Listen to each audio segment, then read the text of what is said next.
안녕하세요. 저는 41살 된 여자고요. 항상 사연 들으면 감정이입을 하면서 듣곤 했는데 제가 여기에 사연을 보내게 될 줄 몰랐네요. 저는 어릴 때부터 부족함 없이 자랐습니다. 흔히들 말하는 금수저 정도까지는 아니어도 은수저 정도는 되는 것 같네요. 아무튼 저는 어릴 때부터 부족한 것 없이 자랐습니다. 형제도 없어서 저는 항상 부모님에게 1순위였고 제가 필요한 게 있으면 부모님이나 할아버지, 할머니께서 빠르게 해결해 주셨죠. 그래서 저는 아주 어릴 때는 모든 사람이 다 이렇게 사는 줄 알았습니다. 하지만 그렇다고 부모님이 돈을 펑펑 쓰시는 건 아닙니다. 저희 집안은 할아버지의 자수성가로 이루어진 은수저 집안이었으니까요. 그래서 돈에 대한 건 할아버지가 많이 알려주셨습니다. 돈이 없으면 무시당한다는 말이 있지만 돈이 있어도 무시당한다. 그러니 항상 겸손하게 살아야 한다면서요. 부모님이 어렵게 저를 가지셔서 어릴 때부터 저를 애지중지 키우셨고, 그래서 그럴 때 뭐가 갖고 싶거나 필요하다 말하면 뚝딱하고 생겼습니다. 하지만 제가 중학교에 입학하면서부터 부모님은 정말 필요한 게 아니면 사주지 않으셨습니다. 지금 생각해보면 그때부터 저희 집안이 휘청했던 시기였던 것 같습니다. 아버지께서 할아버지 몰래 도박을 하셨고, 그걸 알게 된 할아버지는 그 후로 저희 집에 대한 모든 지원을 끊으셨고, 그로 인해 제가 말만 하면 이루어지던 모든 게 중학생이 되어서 효력을 잃었습니다. 그때 중학교를 다니면서 사춘기가 오고, 사춘기가 오면서 제 마음대로 물건을 갖지 못하는 게 짜증이 났고, 할아버지가 미울 때도 있었지만 어릴 때부터 할아버진 제게 돈이란 건 있다가도 없고 없다가도 있는 거란다. 그러니 돈은 있을 때나 없을 때나 소중하게 다뤄야 하는 거야. 라며 매일 돈에 대해 알려주셨기에 지금은 있다가도 없는 중이구나. 그럼 없다가도 돈이 있을 때가 오겠구나 했어요. 왜냐하면 학생 때 저는 딱히 돈 나갈 일이 많이 없었으니까요. 그리고 간혹 할아버지가 학교 앞으로 찾아오셔서 부모님 몰래 용돈을 주고 가셨기에 저는 그 당시 딱히 힘들다고 살 정도는 아니었습니다. 아마도 그 시절 제일 힘들었던 건 저보다 저희 부모님이셨을 거예요.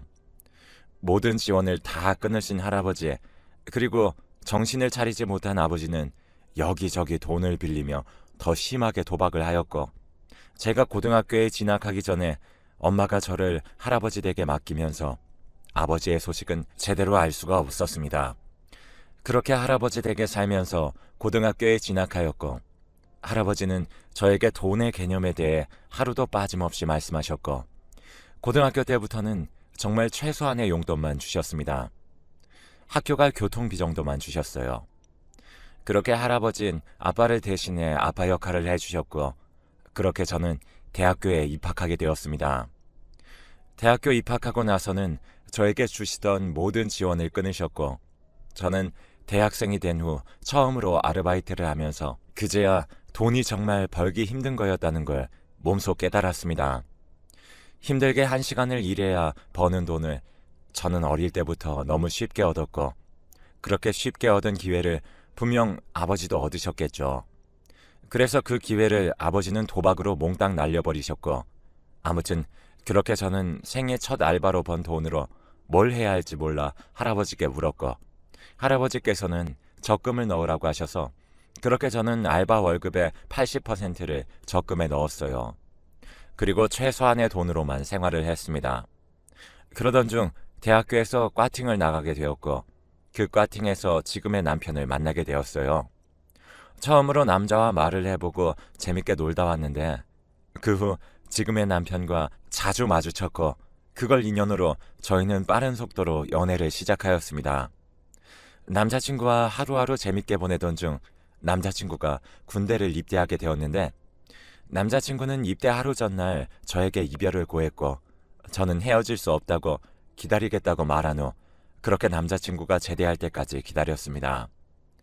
남자친구 제대하기 전 저는 다니던 대학교를 졸업을 하고 취업을 하였죠. 그러던 중 남자친구가 제대를 하고 그렇게 저희는 다시 만나게 되었습니다. 남자친구도 대학을 졸업하고 취업에 뛰어들었지만 생각보다 취업이 쉽지 않았죠.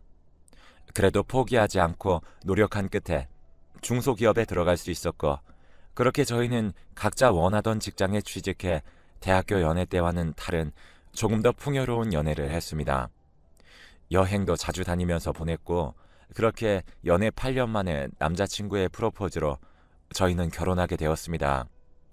신혼집은 작은 집부터 시작하고 더 큰 집으로 이사가기 위해 돈을 착실하게 모았는데, 중간에 힘든 적도 있었지만 남편은 항상 저를 다독이며 여보, 우리 아주 조금만 참으면 더 좋은 곳으로 갈 수 있을 거야 했습니다.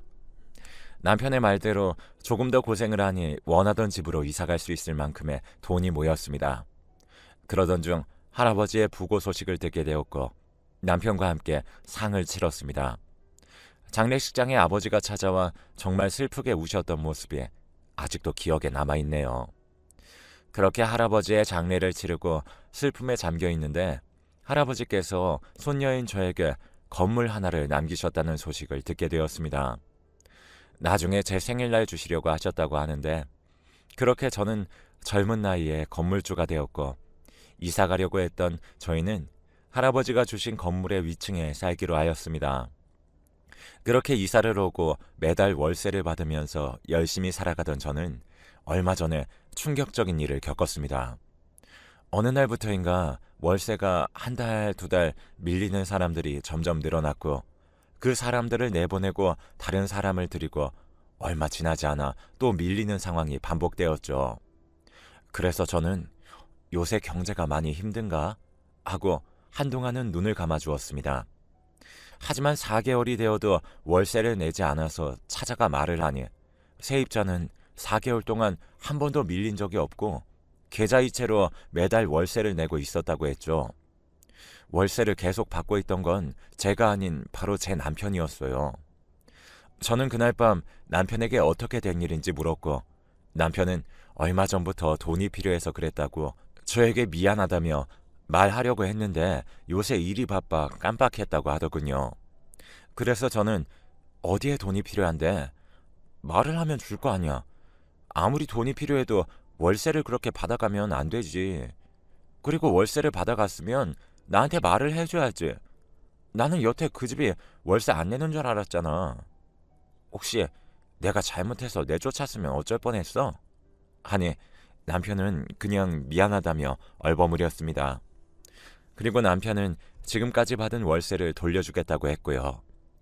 저와 남편 사이에는 아이가 없어서 월세를 모아 나중에 아이를 위해 쓰거나 저희 노후 자금으로 쓰려고 모으고 있던 건데, 남편이 그렇게 허무하게 써버리니 저는 너무 화가 났습니다. 저는 계획적인 사람이라 계획이 틀어지는 걸 별로 좋아하지 않았기에 남편에게 그날 뭐라 했더니 남편은 되려 제게 큰 소리를 치면서 남자가 쓸 곳이 있다면 그런가 보다 하지 어디 여자가 알려드냐? 라며 갑자기 제게 언성을 높이며 화를 냈고, 저도 남편에게 아니 지금 내가 틀린 말 했어? 당신이 그렇게 하면 계획이 틀어지기도 하고, 그리고 이 건물은 우리 할아버지가 놔주신 거야. 건물주는 난데 왜 당신 맘대로 세입자들한테 말해서 월세 계좌를 바꾸는 거야? 그걸 들은 남편은 네 건물? 너 건물 하나 있다고 하늘 같은 남편 무시하는 거야? 아니 내가 돈 쓸 곳이 있다고 말했잖아. 내가 하나하나 너한테 다 얘기해야 돼? 내가 네 아빠처럼 도박이라도 할까봐? 나는 자존심도 없냐? 하며 현관문을 쾅 닫고 나갔습니다. 그걸 보고는 저는 정말 어이가 없었습니다. 정말 다정하고 배려심이 많은 사람이었는데 제가 건물을 상속받고 한 1년 정도 지난 후부터 사람이 저렇게 변해버렸습니다. 사소한 걸로 화내고 짜증내더니 이젠 저 몰래 월세를 가로챈 겁니다. 남편에게 가로챘다는 표현이 안 좋긴 하지만 저도 기분이 좋지 않았고, 본인이 뭘 잘못했는지 모르면서 괜히 모면하려고 이러는 것 같아 기분만 더 좋지 않았습니다. 그렇게 그날 남편은 집으로 돌아오지도 않았고 또 전화도 받지 않았어요. 걱정되는 마음에 밖으로 찾으러 나갔지만 남편이 어디에 있는지 알 수가 없었고, 그렇게 새벽까지 찾다가 결국 집으로 돌아왔죠. 그리곤 이게 외박할 정도로 화날 일인가 싶어서 아침 될 때까지 혼자만의 생각에 빠졌고 남편의 입장에서 생각해 보았습니다. 이번에 처음이기도 하고 저한테 말은 못했지만 남편이 돈 쓸 곳이 있는데 부족해서 그랬나 보다 하고 이해하기로 했습니다. 그렇게 아침이 되어 저는 밤새 한숨도 못 잔 상태로 출근 준비를 하고 메모지에 어제는 내가 미안해. 생각해보니 당신을 너무 몰아붙인 것 같아. 다음엔 제대로 말해주면 좋겠어. 라는 쪽지를 붙이고는 출근을 하였습니다. 그러고는 점심시간에 식사하러 가던 도중 남편에게 문자가 왔더군요. 보고 싶다. 사랑해. 라고 답장이 왔습니다. 그러고 보니 일한다고 바쁘다는 핑계로 남편에게 언제 사랑한다고 말했는지 모르겠더군요. 그래서 정말 오랜만에 저도 남편에게 나도 사랑해 하고 답장을 보냈습니다. 남편에게선 그 후 답장이 오진 않았습니다. 그렇게 그날 퇴근하면서 남편이 좋아하는 소고기를 사고 집으로 향했고 집으로 와서 그날 남편과 맛있게 먹었습니다. 남편에게 어제 일에 대해 기분 나빴다면 미안하다고 말하니 남편은 괜찮아 했고 어제 일로 잠을 못 잔 저는 씻고 바로 잠이 들었습니다. 그러다 중간에 잠이 깨서 옆을 보니 남편이 없었습니다. 그래서 화장실 갔나 보다 했는데 집안에는 인기척이 느껴지지 않았고 시간을 확인해 보니 그때 시간은 새벽 3시를 가리키고 있더군요. 이 새벽에 갈 곳이 없는데 대체 남편이 어디 간 건지 생각하던 중 저는 다시 잠이 들었고 아침에 눈을 번쩍 뜨고 옆을 보니까 남편이 옆에서 자고 있었습니다. 그래서 저는 어제 내가 꿈을 꿨나 보다 했죠. 출근 준비를 하면서 남편을 깨우고 대충 아침을 차려준 뒤 저는 토스트를 데워서 길을 나섰습니다. 공동현관을 나서니 3층에 사는 젊은 여자가 있었고 그 여자는 저를 향해 가벼운 목례 후 싱긋 웃었습니다. 저는 그 여자에게 아침 일찍 출근하시나 보네요 했고 여자는 그런 저에게 남자친구랑 같이 출근하기로 해서요 라곤 하더군요. 저는 그렇구나. 좋은 하루 되세요 하곤 서둘러 출근을 하였습니다. 3층 여자는 이사 온 후 한 번도 월세를 밀린 적이 없어서 제가 기억했습니다. 그리고 명절마다 제가 전 세대에 명절 선물을 돌리는데 항상 그 여자분은 감사하다며 답례를 줘서 제가 참 요즘 사람 같지 않네 하고 생각했었거든요. 그러던 어느 날 그날도 어김없이 출근을 하는데 그 3층 여자가 공동현관 앞에 서 있기에 오늘도 남자친구 기다리나 봐요? 하니 깜짝 놀라며 뒤돌아보았고 저는 미안해요. 놀래키려던 건 아니었는데 아니에요. 제가 지금 딴 생각하느라 나오시는 줄 몰랐어요. 하더군요. 그래서 무슨 일 있어요? 하니 여자는 집 변기에서 물이 자꾸 떨어지는데 아무리 해봐도 안 되네요. 하길래 왜 말 안 했어요? 주말에 제가 남편한테 고치러 가라고 전해줄게요. 하고는 출근을 했습니다. 그날 저녁 남편에게 여보, 주말에 시간 있지? 하니 남편은 이번 주말? 아니, 나 약속 있다고 했잖아. 약속 있다고 했다고? 나한테 그런 적 없는데? 아니, 남편이 무슨 소리 하냐면서 중요한 약속이 있다고 하더군요. 그래서 알겠다고 하니 남편은 무슨 일인지 물었고 저는 별거 아니라고 했어요. 그렇게 주말이 되었고 저는 공구상자를 들고 3층 세입자 집 문을 두들겼습니다. 그 여자는 문을 열어줬고 저는 집 안으로 들어갔죠. 근데 집에 누가 왔다 간 건지 집이 어지럽혀져 있었고 저는 남자친구 왔다 갔나 봐요. 하니 그 여자는 갑자기 한숨을 쉬면서 어깨를 들썩일 뿐이었죠. 저는 고개를 갸우뚱하며 화장실로 갔습니다. 화장실에 도착해 변기를 보니 변기 물통에서 물이 많이는 아니지만 똑똑 떨어졌고 저는 이것저것 만져보고는 변기를 고쳐주었습니다. 그런 저를 보며 여자는 신기해했고 그렇게 그 여자의 집을 나서는 순간 익숙한 신발이 보였는데 저는 신발을 보고 여자를 쳐다봤습니다. 그러자 여자는 또 싱긋 웃으면서 남자친구가 혼자 살면 위험하다고 두고 갔어요. 그런데 왜 그러시죠? 하길래 저는 아, 저희 남편이랑 신발 취향이 같아서요. 했죠. 그러자 여자는 신발이 뭐 다 거기서 거기죠. 아무튼 변기 고쳐주셔서 감사합니다. 조심히 가세요. 하는데 뭔가 느낌이 싸했습니다. 그래서 저는 집으로 올라와서 신발장을 뒤지기 시작했는데 신발장엔 그 신발만 없었습니다. 그 신발은 남편이 정말 아끼는 신발이라 저도 잘 못 만지게 했던 신발이거든요. 그래서 남편 신발 중에 그 신발만 기억에 많이 남았거든요. 그래서 그날 퇴근한 남편에게 그 신발에 대해 물었고 남편은 그건 왜 물어? 하길래 아니 그냥 오늘 무심코 신발장을 봤는데 당신 아끼는 거라고 했는데 안 보이길래 그래서 물어보는 거지. 왜긴 왜야. 하니 남편은 아 망가져서 버렸어 라고 했습니다. 망가졌다고? 신발이? 하니 응 하고 대답했습니다. 그 신발은 남편이 연애 초기 때부터 아끼던 신발이었고 한 번도 신은 걸 본 적이 없던 신발이었기에 저는 망가졌다는 말이 의아할 뿐이었습니다. 그렇게 저녁을 먹고는 잠이 들었는데 얼마나 잤을까요? 거실에서 대화하는 소리가 들려 잠에서 깼습니다. 남편은 누군가와 대화 중이었고 대화 내용엔 나도 보고 싶지. 근데 오늘은 안 될 것 같은데 어쩌지? 오빠가 내일 아침에도 데려다 줄게. 그러니까 기분 풀어. 하는데 그 말을 듣는 순간 저는 얼어붙었어요. 왜냐하면 희미하게 들리던 상대 목소리는 오늘 제가 변기를 고치러 갔던 3층 여자였기 때문입니다. 저는 너무 놀라 어찌해야 할지 모르고 우왕좌왕했습니다. 그리곤 머릿속엔 오늘 변기 고치고 나올 때 봤던 신발이 떠올랐죠. 저는 단순히 신발만으로 의심하기엔 무리가 있는 것 같아서 일단은 모르는 척하고 지켜보기로 했습니다.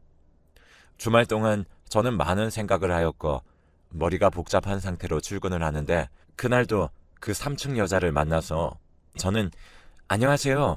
오늘도 남자친구 기다리세요? 하니 3층 여자는 절 보며 네? 라며 짧은 대답을 하면서 계속 저를 쳐다봤습니다. 저는 왜요? 제 얼굴에 뭐 묻었나요? 하니 그 여자는 아니요. 그냥요. 했고 저는 찝찝한 기분으로 출근을 해야 했습니다. 그리곤 그날 저녁에 남편에게 물어봤습니다. 당신 혹시 3층 여자 알아? 그러자 남편은 갑자기 표정이 어두워지더니 뭐? 라고 물었고 저는 남편에게 3층 젊은 여자 아냐고 물었어. 하니 남편은 알지. 우리 세입자인데 모를 리가 있나? 했습니다. 저는 아니 그런 거 말고 당신 그 여자랑 무슨 사이야?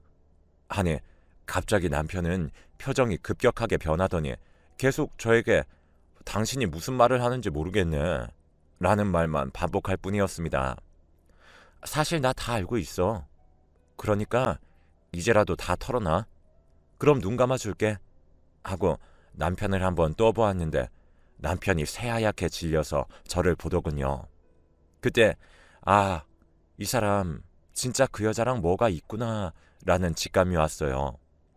남편은 거짓말에 소질이 없었고 거짓말하면 얼굴에 다 티가 나는 사람이었거든요. 남편은 그걸 모르는지 저에게 계속 뭘 아냐고 물을 뿐 다른 말은 하지 않았지만 그 순간 누군가 저희 집 문을 두들겼습니다. 저는 이 시간에 집에 올 사람이 없는데 누구지라는 생각으로 문을 여니 문 앞에는 그 여자가 서 있더군요. 그래서 제가 무슨 일이시죠? 하니 그 여자는 사모님께 드릴 말씀이 있어요. 잠깐 들어가도 되나요? 묻더군요. 저는 그러라고 하고 집으로 데리고 들어오고 남편을 보니 남편은 그 여자를 보고 눈동자가 흔들리는 게 보였습니다. 그리고 여자가 저 사실 사장님 만나고 있어요. 제가 갑자기 찾아와서 이런 말씀 드리는 건 이미 사모님도 눈치채신 것 같아 숨길 이유가 없다고 생각해서 고민 끝에 찾아왔습니다. 하면서 당당하게 말하더군요. 저는 그 자리에서 말없이 남편을 쳐다보았고 다시 그 여자가 말을 이어나갔습니다. 사모님, 사장님이 저를 엄청 좋아하시는 거 아시나요? 저도 뭐 사장님이 싫진 않아요. 사장님이 저한테 계속 사모님하고 이혼하고 저한테 온다고 하셨는데 말로만 이혼하신다고 하시네요. 그래서 말인데 어차피 사장님은 저랑 바람 피우신 거고 저도 바람 피웠다고 인정하니까 사모님은 이혼 좀 해주세요. 제 뱃속에 있는 아기도 생각 좀 해주시고요. 라고 하는데 기가 차더군요. 바람난 여자가 우리 집에 와서 이렇게 고개 빳빳하게 들고 말을 하는데 뒤통수를 세게 얻어맞은 기분이었습니다. 무엇보다 둘 사이에 생긴 아기라니. 언제부터 둘이 그런 사이였죠? 여자는 또 싱긋 웃으면서 제가 여기 이사 오기 전부터? 그러는데 그렇다면 못해도 지금 둘이 만난 지 1년은 넘더군요. 정말 어이가 없던 와중에 그 여자가 또 말을 했습니다. 이 건물 팔면 얼마나 나오려나? 아줌마, 어차피 우리 사장님 안 사랑하잖아요. 아줌마가 좋아하는 건 사장님 건물이라 그러던데 아니에요? 저는 어이가 없어서 웃었고 남편은 제게 아니야 여보, 당신이 생각하는 그런 거 아니야 하면서 갑자기 그 여자를 향해 그만하시죠. 장난도 정도껏 하셔야죠. 하는데 저를 얼마나 등신으로 보면 이 상황에서도 저러나 싶었습니다. 저는 남편에게 우리 이혼해야겠다 하니 남편이 갑자기 무릎을 꿇으며 잘못했다며 싹싹 빌었습니다. 그런데 그 모습을 본 여자는 어이가 없다는 듯 콧방귀를 끼며 남편을 쳐다봤고 남편은 진짜 눈물을 글썽이면서 싹싹 빌었습니다. 그 모습에 여자는 남편을 일으켜 세우며 오빠는 자존심도 없어? 왜 오빠가 무릎을 꿇어? 비는 건 저쪽에서 빌어야지 하는데 제가 그게 무슨 말이냐고 물으니 그 여자는 아줌마, 우리 오빠랑 헤어지면 빈털털이잖아요. 아줌마가 이혼해주면 오빠 건물 팔아서 아줌마 집 하나 구할 정도 돈은 줄게요. 하는데 대충 상황을 알겠더군요. 남편은 이 건물이 자기 건물이라고 여자에게 접근을 했고 그렇게 그 젊은 여자와 바람을 피우기 시작했던 겁니다. 세입자 월세를 빼돌렸던 건 이 여자에게 선물을 사주기 위해서였고 전에 사랑한다던 문자도 제가 아닌 이 여자에게 보내려고 한 건데 저한테 잘못 보낸 거였습니다. 그 밖에도 남편이 흘린 증거들이 많았지만 바쁘다는 핑계로 제가 지나친 것들이 많더군요. 그렇게 한 번, 두 번 안 들키다 보니 남편은 점점 더 대담해졌고 혹시 들킨 것 같거나 제가 의심하는 것 같으면 먼저 선수 쳤다고 하더랍니다. 그리고 더 큰 충격은 남편이 회사를 그만둔 지 오래되었더군요. 저희가 돈은 서로 각자 관리하자 해서 그렇게 했는데 그걸 이용해 남편은 회사를 다니다가 그만두었고 수입이 없으니 제 건물에서 나오는 월세를 받아내며 그걸로 살아오고 있었습니다. 그러면서 남편은 자기가 바람 피운 게 저의 무관심 때문이라며 제 탓을 했고 저는 남편에게 이혼하자고 하고 집에서 나가라고 했습니다. 그 바람난 여자도 원룸에서 방 빼라고 소리쳤죠. 현재는 이혼 소송 중입니다. 아직 해결되지 않은 게 많지만 정말 너무 어이가 없네요. 남편은 매일 저에게 이혼하면 자기는 죽겠다면서 협박 문자를 보내오고 무엇보다 둘 사이 생긴 아이를 낳겠다고 합니다. 지금 가장 다행인 건 남편과 저 사이에 아이가 없다는 거예요. 그래서 깔끔하게 이혼을 했고 남편 일을 다 잊고 산 지 어느덧 3년이 흘렀네요. 소문으로는 그 여자와 전 남편은 아기를 낳고 살다가 그 여자가 바람이 나서 이혼을 하고 남편 혼자 아이를 키운다고 하더군요. 돈도 없이 혼자 육아를 하는 전 남편을 생각하면 고생길이 훤하다 생각됩니다. 아무튼 사람은 죄 짓고 살면 안 되는 것 같아요. 그 죄값을 다 돌려받기 때문이죠. 아무튼 제 이야기는 여기까지입니다.